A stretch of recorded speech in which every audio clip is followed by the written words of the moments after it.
Hey guys, I just wanted to make a quick video here. Probably won't be quick. Uh, I know I mentioned in a previous video, the last update video I made not too long ago, that I was going to be making a video documentation of me coming off of Subutex, and what that means for those who don't know. Like Subutex is a heroin substitute for people who are coming off heroin and don't want to really go through withdrawal. They're not quite ready to go through that, but at the same time, they don't want to get high and fuck up their life anymore. So basically, it tricks your brain into thinking you're high, but you're not. Um, I mean, it does have a little bit of an uplifting effect, but it's not like doing heroin. It's not, but you don't go through the withdrawal that you would had you just stopped using heroin. You take the Subutex and it makes you feel like you got high, but you're not high. So that's what I'm basically dealing with here. I've been on Subutex for the last 10 years, and and seeing as I'm about to move back to the U.S. and it won't be free anymore, I'm pretty much faced with coming off of it because it's way too expensive over there. So heroin, for those who don't really know anything about heroin, I'll tell you a little bit about why it's so, like, what it is and why it's so hard to come off it, and pretty much how I got into using heroin. See, the thing with heroin is that, everybody's like, oh, well, if you don't want to deal with, withdrawals and don't want to deal with coming off heroin, then don't do it in the first place. But the thing is that most people that use heroin don't choose to use heroin. They don't just choose to do it, out of the blue. Most people that become heroin addicts are like already heroin addicts before they even know they are, because they got prescribed a pain medication or whatever that is basically made of the same thing, and they were addicted to that first, and that's what happened in my case. I was in a car accident back in 1998, and I was prescribed some opiates that were rather weak. I mean, it's weak for what my tolerance would have been when I was a heroin addict, but for me back then, having never used opiates before, it was it was really strong, and I would it was like Percocets, if anybody's ever used Percocets, or basically it's Tylenol and codeine, and I had what I had was Tylenol 3. It's kind of the same thing, and that's what they prescribed me, like, when I left the hospital. Like, in the hospital, they gave me Dilaudid or Demerol. I can't remember. One of those. And that shit fucked me up. And the Tylenol 3, I started, like, I liked, what they did to me so much that I started taking 6 at a time. And what it does is it makes you feel kind of like warm. It's a body high. It's not like a mind high where like if you smoke weed you get all fucking crazy and retarded. It's not like that. It's your mind isn't really that. Your mind does nothing really happens to your mind. It's more of a body high. You get kind of flushed with like warmth, and it's like you're just really happy and comfortable, and you don't care about anything. You just but at the same time, you want to do. It makes you want to do things that you don't normally want to do, like work or clean. And that's basically like. That's what it does. I mean, it's just a painkiller. It's for pain, and heroin is just a really, really strong version of that. And I didn't know this at the time, and most people don't usually know this until they look into it. But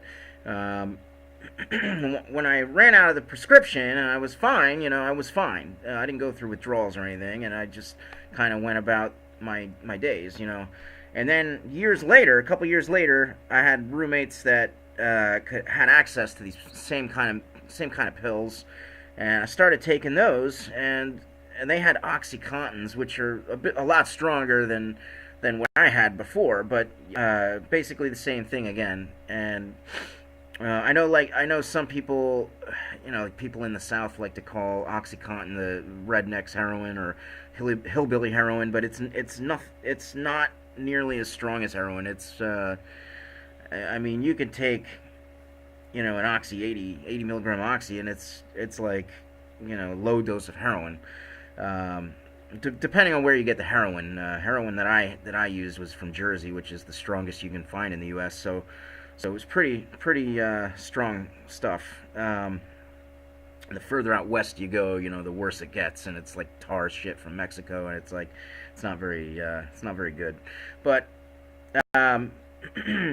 so it's basically all made from the same stuff. So I was taking these oxys, and then I lost touch with that roommate and had no more access to pills, and I was like, doing some research on the internet trying to find what it was, and basically that's how I learned it was heroin. Basically the same thing as heroin. It was just all opiates, all made from opium, and I just happened to have a friend that was a heroin addict, so he showed me where to get it, and then I just started using heroin all the time. I mean, I can sit here going on for hours with crazy stories, shit that happened while I was on it, but that's not what this video is about. So if you want some crazy stories, you go watch my vlog number 3. It's a 2-part vlog. I get into a little bit of crazy shit in that video. Sorry. Hang on.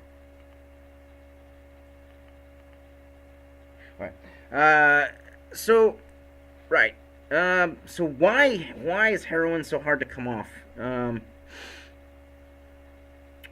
It's like, for anybody that uses any kind of drugs, if you smoke weed or if you do coke or whatever, you don't have the same issues that you have coming off of heroin or benzos or alcohol. Those 3 are the main physical addictive drugs. That I know meth is somewhat physically addictive. I've never done meth, so I don't really know much about it. But the opiates, the benzos, and which are like Valium, Xanax, and whatever, and alcohol, they have the worst withdrawals that I know about. Alcohol and benzo withdrawal can be fatal. Opiate withdrawals have never been fatal, but they're like one of the worst things you can imagine. And people that use heroin and they continue to use heroin, it's not just to get high, it's because they don't want to go through withdrawal, which is actually more the reason why they continue to use it, because the high just kind of just becomes non-existent after a while. You're just taking it to stay normal. And what happens is you go through about a week of physical fucking disaster, and after that it's months and months of just tortured depression and fucking just being depressed basically and trying to get back to normal. So the first week, the first day is the easiest to get through of the first 5 days, I'll say. And it's a little bit different for everybody because, I don't know, everybody handles it differently, but, some people don't have certain symptoms that others have. I had everything. First day, you kind of get really tired. You don't want to wake up ever. No matter where you are or what you're doing, you just can't wake up. And I would be at work nodding off. I could not get up. And that's basically all that happens the first day. You kind of feel like you have to yawn a lot. You do yawn a lot, actually. You kind of feel like your face wants to turn inside out, like you just keep yawning all the time. You start to get like runny nose, and you get your skin starts drying up on your face, and you get flakes everywhere, and it's fucking it's really annoying. The second and third days are basically the same thing, but the third day is a lot worse. The second and third days, you're vomiting. You wake up feeling like it's like the worst flu you ever had. like ever, and it's not even like there's some things you can't even imagine that I can't describe because it's just like things you have to go through to understand. Um, you have a major diarrhea, and this lasts for days. And I mean like water burning ass, like orange fucking acid shit. This shit burns and it's fucking non-stop every 10 minutes, man. This shit, you can't go to work. You cannot work. And I've gone to work. I've gone to work through it, and I just kept going to the bathroom. It's horrible. You're throwing up. You have the worst fucking headache. You fucking you cannot sleep at all. And if you do manage to fall asleep, it's only for about an hour, and you have the most vivid dreams ever, and it's really weird dreams. And you have dope dreams, like where you're buying drugs or you're finding drugs on a bus or whatever, and it always turns out to not be real. And you go to do the drugs in your dream, and it turns out to be like shrimp or Doritos or some fucking shit that pisses you off, and you have a lot of wet dreams. You get a lot of wet dreams. And it's really easy to come if you're having sex. It's really easy to come, and it's like fucking, it's just orgasming just becomes so much easier. Not that it's hard for anybody that's a guy, but it just happens so easy. It's just like you don't really need to do anything. And that's basically the second and third days. You just feel like death, and like I said, you can't sleep for the whole week. You can't sleep. You just cannot sleep. The fourth and fifth days are kind of the same. You just kind of feel really sticky. Oh, and to add to the second and third days, you have this like weird metallic taste in your mouth, and it's like in your nose. You smell like metal, and you have this opiate sweat, this like non-stop cold sweats and chills and fucking everything you touch smells like your opiate sweat, and it just stinks. It just gets all over everything, and it's disgusting, and you're disgusting, and you just need a bath, and it's like and I always like to do it in the cold. I don't like to be going through withdrawal in the summertime because it's too fucking hot, and I get way overheated with sweat, and just after the withdrawal I get I get high anxiety. Like you get really hyper, and because you're coming back to yourself, you're becoming normal, you're getting that toxins out of you, and you just start to get energy. You get your energy back because you have no energy through withdrawal at all. You don't want to get out of bed, you don't want to do anything. You practically piss yourself in your sleep. You just don't want to move. So days 4 and 5, you start to feel a little better. You kind of feel a little sticky and inside out. There's like, it's part of the feeling I can't describe. It's like you kind of feel like your body's inside out and sticky.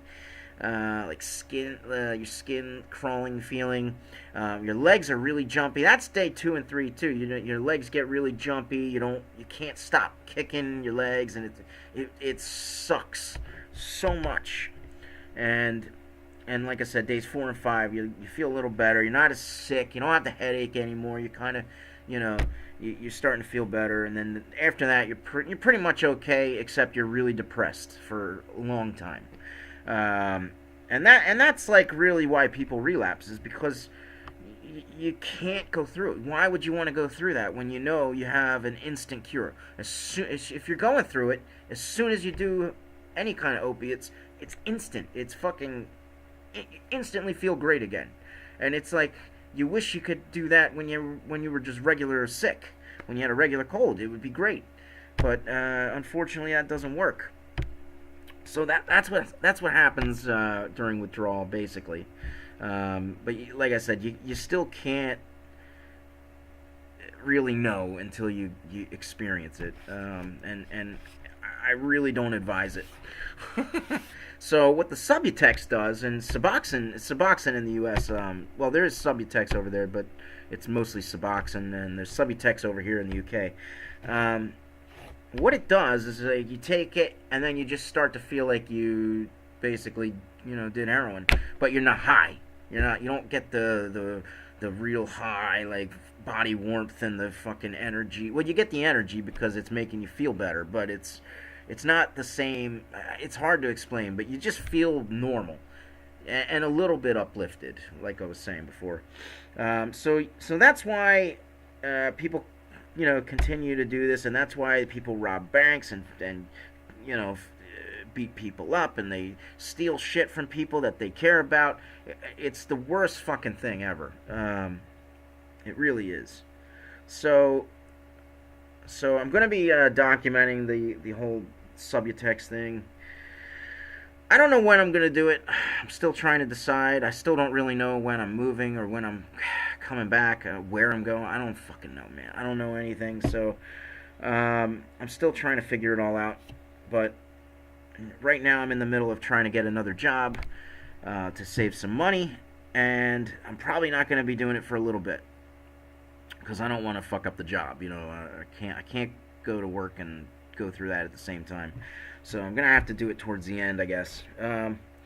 So I'll keep you guys posted, and just you'll see my videos if you're subscribed to me. So I guess that's all I wanted to get into in this video.